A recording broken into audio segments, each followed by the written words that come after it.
Hello guys, welcome back to my channel. Welcome to Finance Market. Welcome to another video. दोस्तों Reliance communication limited को लेकर के काफ़ी लोगों के अंदर दहशत सी बनी हुई है। और सच बताऊं तो लोगों के लोग हर दिन डर डर के जी रहे हैं, हर दिन डर के सो रहे हैं, डर के जग रहे हैं। एक ऐसी सिचुएशन बनी हुई है ना कि जिसको सोच करके कोई भी हैरान हो सकता है। मैं भी हो सकता हूँ, आप भी हो सकते हैं, हर कोई हो सकता है। दोस्तों लास्ट मैं कई दिनों से देख रहा हूँ, आप लोग भी देख रहे हैं कि इसके अंदर लगातार अपर सर्किट हिट हो रहा है।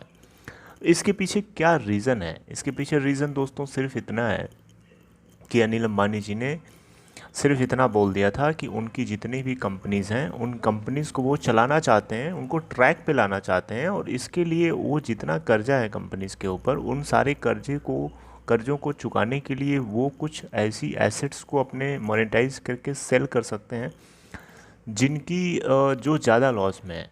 ठीक है, तो उनको सेल करके जो कम लॉस में है उन कंपनीज़ को वो चलाना चाहते हैं, ट्रैक पे लाना चाहते हैं।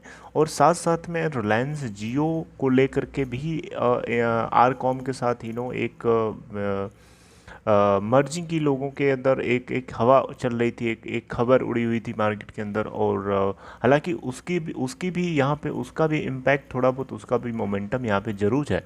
और ये बात जो है ऑफिशियली किसी ने एक्सेप्ट नहीं किया है अभी तक। अगर कुछ ऐसा होगा तो आपको ज़रूर अपडेट करूँगा। और अगर कुछ ऐसा होता है तो पता जल्दी चल भी जाएगा, क्योंकि जब ये ऐसे मूव करता रहेगा तो एक समय आएगा कि जहाँ पे इसका रीज़न जो है, कारण जो है, कोई ना कोई पता चल जाएगा। हालांकि जैसे इस तरीके से आलोक इंडस्ट्रीज़ के अंदर हम लोगों ने देखा था कि वहाँ पे स्टार्टिंग में धीरे धीरे जब मूव करना शुरू किया तो पता चला कि आरआईएल ने उसके अंदर 37% या 30% के आसपास का स्टेक ले रखा था। ठीक है, तो वो उसकी बैकबोन थी। उसी तरीके से यहाँ पे भी कोई ना कोई बैकबोन अगर होगी या है तो जल्दी ही पता चल जाएगी। दोस्तों यहाँ पे सिचुएशन इस समय ये क्रिएट हो गई है कि आलोक इंडस्ट्रीज़ के अंदर आप जाके देख सकते हैं, आपको पता भी होगा अगर आपने देखा हो तो, वहाँ पे लोअर सर्किट आज हिट हुआ तो लोगों के अंदर एक डर का माहौल बहुत ज़्यादा फैल चुका है। और वो डर का माहौल यहाँ पे भी है, आरकॉम के अंदर, आरकॉम को लेकर भी है। तो लोगों को लग रहा है कि क्या करें, इसके अंदर से बाहर निकल जाएं या फिर बने रहें। ये सारी बातें मैं आपसे करूंगा। उससे पहले मैं आपसे स्टेटस इसका जो है अभी 11:29 का आपसे शेयर करना चाहता हूं। उससे पहले दो रिक्वेस्ट करूंगा फटाफट। आपके किसी दोस्त को जिनको आप जानते हो डीमेट अकाउंट अगर ओपन कराना है तो डिस्क्रिप्शन बॉक्स में दिए हुए लिंक पर क्लिक करके आप अपस्टॉक के अंदर अकाउंट ओपन करा सकते हैं। दूसरी रिक्वेस्ट ये है कि चैनल को जल्दी से सब्सक्राइब करके बेल आइकन को हिट कर लीजिए। उससे आने वाली हर वीडियोस की आपको नोटिफिकेशन मिलेगी और आप उसे सबसे पहले देख पाएंगे। So let's discuss about RCom. दोस्तों फर्स्ट ऑफ ऑल इसका जो स्टेटस है वही 11:30 का आपके साथ शेयर करने जा रहा हूँ। दोस्तों लास्ट क्लोजिंग प्राइस 1.65 थी, आज ये ओपन होता 1.70 पे, लो बनाता हाई बनाता वही है 1.70। वही इसका आज का अपर सर्किट था और लोअर सर्किट 1.60 का लगा था। 52 वीक लो 0.50 है और 52 वीक हाई है 1.85 का। Market capitalisation of this script is 470.14 crore. Face value is 5.00। बीटा अगर आप चेक करोगे तो 0.56 मिलेगा। इंडस्ट्री का पीई रेशियो अगर आप चेक करें तो 5.87 है। परसेंटेज ऑफ डिलीवरी की बात करें तो सिक्योरिटी वाइज डिलीवरी परसेंट की बात हो रही है जो कि 93.43% की है। रिटर्न परसेंट की अगर हम बात करें तो एक हफ्ते के अंदर रिटर्न परसेंट है 13.33%, 1 मंथ के अंदर 100.00%, 3 मंथ्स के अंदर 126.67%, 6 मंथ्स के अंदर 100% एंड 1 ईयर के अंदर 17.24% है। दोस्तों आपको बताना चाहूँगा लास्ट क्लोजिंग प्राइस 1.65 थी और आज ओपन होता है 1.70 पे। यहाँ पे देख सकते हैं कि जो लास्ट क्लोजिंग प्राइस और आज के ओपनिंग प्राइस का जो गैप है वो 0.05 का है। हालांकि ये गैप आपको मैं बेसी के अंदर लेके चलता हूँ और वहाँ दिखाता हूँ, वहाँ आप देख करके चौंक जाएंगे। जी हाँ, यहाँ पे लास्ट क्लोजिंग प्राइस 1.85 थी और आज ये ओपन होता है 1.94 पे। आप सब्ट्रैक्शन करके बताइए डिफरेंस कितना है?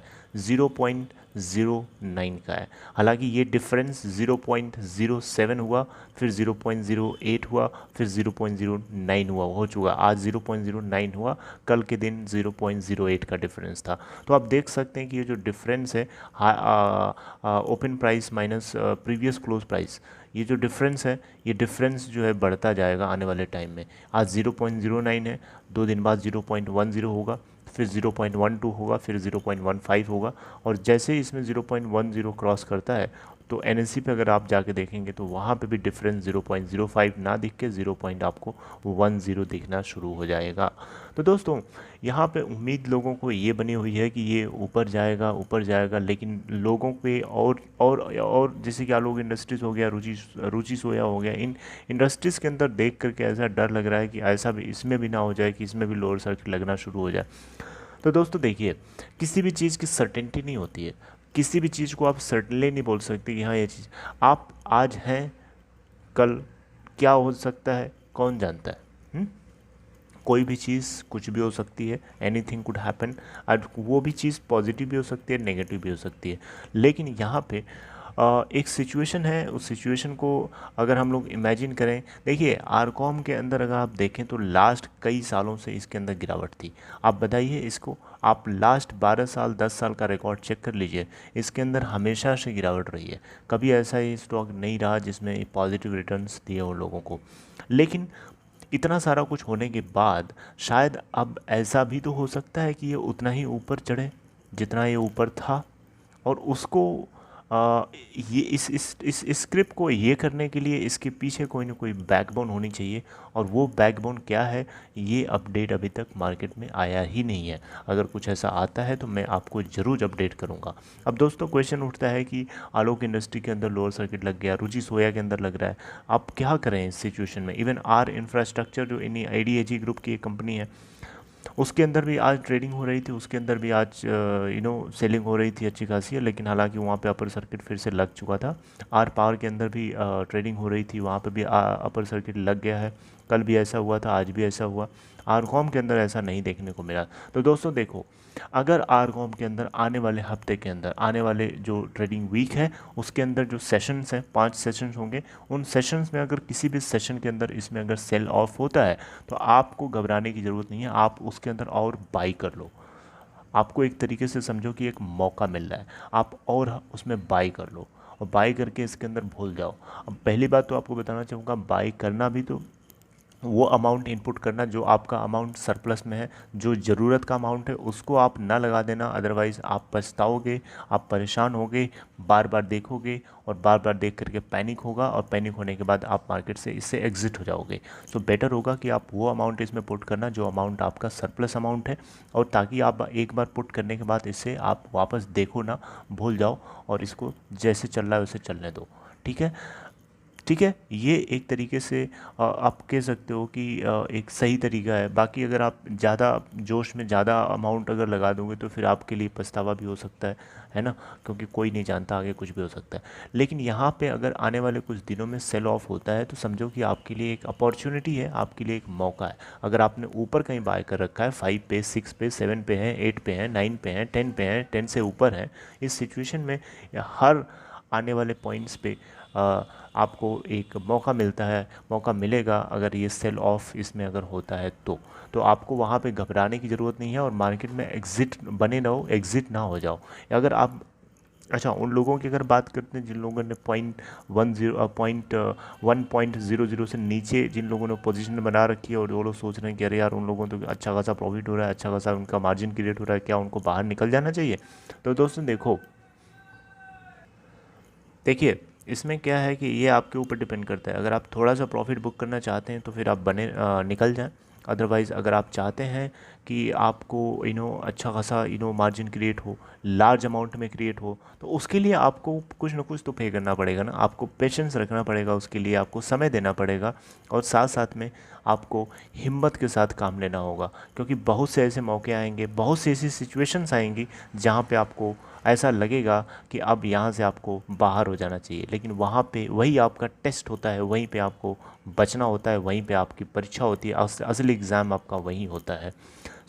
मेरा मानना है अगर आप कुछ ज़्यादा अगर आप पैनिक क्रिएट कर रहे हो, ज़्यादा अगर आपको अपने प्रॉफिट को लेकर के चिंता है, तो उस केस में आप ऐसा भी कर सकते हैं कि मान लो आपको 100 क्वांटिटीज़, आपने एग्जांपल के तौर पे मैं समझा रहा हूँ, मान लो आपने 100 क्वांटिटीज़ में ले रखी हैं 1.00 से नीचे किसी पॉइंट पे, और आपने लेट्स से कि आपने इसके अंदर एक्स एक्स रुपीज़ इनपुट कर रखा है, तो अगर आपका एक्स रुपीज़ जो इनपुट अमाउंट है, अगर वो इनपुट अमाउंट अगर आपका प्रॉफिट के जरिए निकल रहा है तो आप उसको बुक कर लो, उतनी क्वांटिटीज़ बुक करके वो प्रॉफिट बाहर कर लो, और उसके बाद जो रिमेनिंग क्वांटिटीज़ हैं उसको आप बने रहने दो, उसको भूल जाओ ये समझ करके कि ये आपका था ही नहीं, है ना। और आने वाले टाइम में वो जो रिमेनिंग क्वांटिटी है शायद वो आपको लार्ज अमाउंट में मार्जिन क्रिएट करके दे सकती है।